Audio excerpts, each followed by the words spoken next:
Ano So ba yan? number Jason, 1, ang sagot sa number 1? the given That's is good. f of x equals 4 minus x squared at a equals negative 1.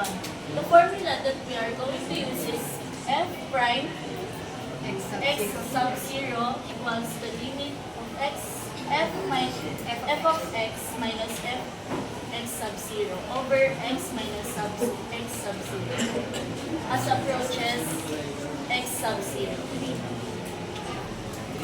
The next step is, since f of x siya, lalagay lang natin yung f of x dito, 4 minus x squared, and kaya siya naging 3 dahil yung a, sinubstitute natin siya dito, 4 minus negative 1 squared equals 3 over x plus 1. Kaya siya naging positive dahil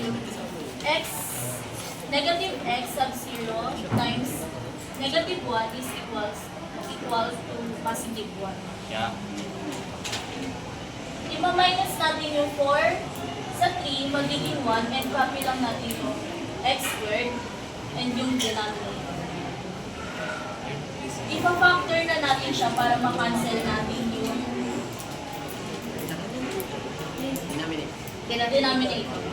So, magiging 1 minus x times 1 plus x over x plus 1. Cancel. Ang matitira ay 1 minus x.